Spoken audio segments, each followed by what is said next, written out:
আমার নাম হালিমা। আমরা চাই না এই জায়গায় মন্দির হোক। আমরা নামাজ পড়ি, আল্লাহর কালাম পড়ি। আমরা চাই না যে এই জায়গায় মন্দির হোক।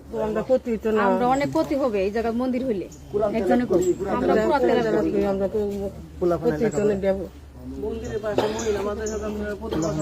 বাচ্চারা লেখাপড়া করতে পারবে না সুন্দর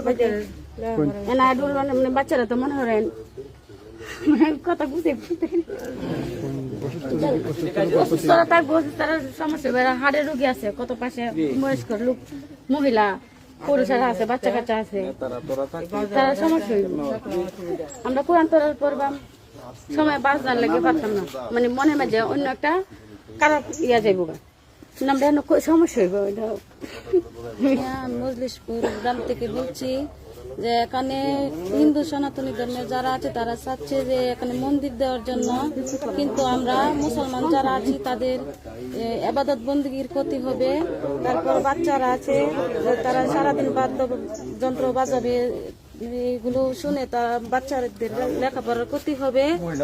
এরপর আশেপাশে মাদ্রাসা আছে, মসজিদ মাদ্রাসা আছে, আমাদের নামাজ কালাম করতে সমস্যা হবে। বৃদ্ধরা যারা অসুস্থ আছে তাদের মানে তারা শরীরের ক্ষতি হবে। তাই আমরা চাই না যে এখানে মন্দিরটা হোক। তারা তাদের নিজস্ব স্থান অনুসারে তারা গিয়ে ভিতরে করুক। আমার নাম সোনিয়া। এখানে যদি মন্দির হয় তাহলে আমাদের পড়ালেখার ক্ষতি হবে, আমরা পড়ালেখা করতে পারবো না। এখানে ঢাক কত কিছু বাজানো হবে, এগুলোর আওয়াজে আমাদের পড়ায় মন বসবে না, বাচ্চারাও পড়ালেখা করতে চাইবে না। তাই আমরা চাই না এখানে মন্দির হোক। মোহাম্মদ সুমন মিয়া। আমি চাইতেছি আমাদের যে এই এলাকায়, এলাকার নাম কি, এই এলাকা মজলিশপুর গ্রাম। এই মজলিশপুর গ্রামে এখানে আপনার যে মন্দিরের স্থাপন ওরা তৈরি করতে চেষ্টা করতেছে। এখানে আমরা তো আগে জানতাম না, এখন ওনারা এলাকার যে সাইডে মাইডে যে মুসলমানরা আছে ওনারা আগে নাকি একবার ওদেরকে জানাইছে যে এখানে মন্দিরটা হইলে আমাদের সমস্যা, তাও ওনারা নাকি এটা বলতেছে যে আমরা জায়গায় আমরা মন্দির দেবো, এটা কার সমস্যা আমরা দেখার বিষয় না। এই জন্য আপনার এখানে আমাদের এই সাইডে পশ্চিম সাইডে মুসলমান, উত্তর সাইডে মুসলমান, পূর্ব সাইডে মুসলমান, এখানে এখানে আপনার আমাদের এই মন্দিরের পাশে এখানে আপনার কবির কাকার বাড়ি, এই মন্দিরের পাশে না, এটা মুসলমান বাড়ি, কবির কাকার পাশে। আবার এখানে আমাদের রহিম মামার বাড়ি, এটা এই মন্দিরের পাশে একই সীমানা। ওই দিক দিয়ে আছে আপনার ওই যে ওনার এই যে রফিক সাহেবের বাড়ি আছে এই সাইডে, উত্তর পাশে রফিক সাহেবের বাড়ি। আবার আপনার এই যে নুরুল ইসলামের বাড়ি। আবার এখানে দক্ষিণ আছে আপনার আসিফ, এরপর আপনার নাহিদ মিয়ার বাড়ি, আর এখানে সেলিম স্যার, ফরিদ স্যার, ওনাদের বাড়ি। তাহলে আমি বিশেষ দেখা গেছে এই মন্দিরটা যেখানে স্থাপন করতেছে এর পুরোটা সাইডে মুসলমান, শুধু ওনলি একটা ঘর আছে হিন্দু, দুইটা ঘর আছে হিন্দু। তা আমি মনে করি এখানে মন্দিরটা আসলে মানে এটা এর ভিতরে আসে না, মানে যুক্তিসঙ্গত না। এটা যদি ওনাদের যদি মন্দির করার ইচ্ছে থাকে, ওনারা মন্দির করতে কোনো আমাদের বাধা নাই, ওনাদের জায়গায় ওনারা মন্দির করবে।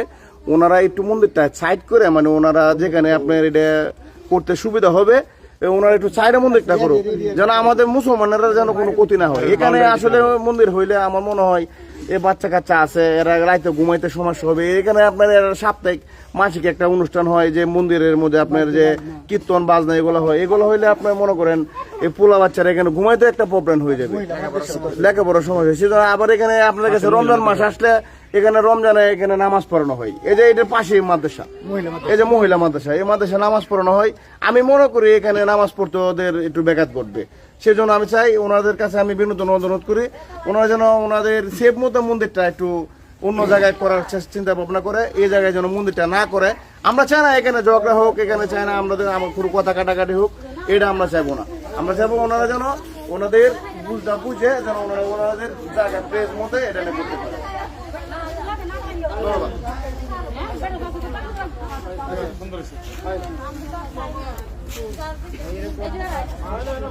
আমরা মুসলমানের জাগান মেরে হিন্দুরার আমরা শ্মশানি হেন ওইবার না, আমরা ইচ্ছা না মন্দির ওই মুসলমান মনে হয় হিন্দু মধ্যে পূজা দিবার মনে হয় মন্দির ওই বাড়ি দিয়ে অনেক। আমরা তো মনে হয় সব ওই নমাজ পূজা গুলি করে এটা সুন্দর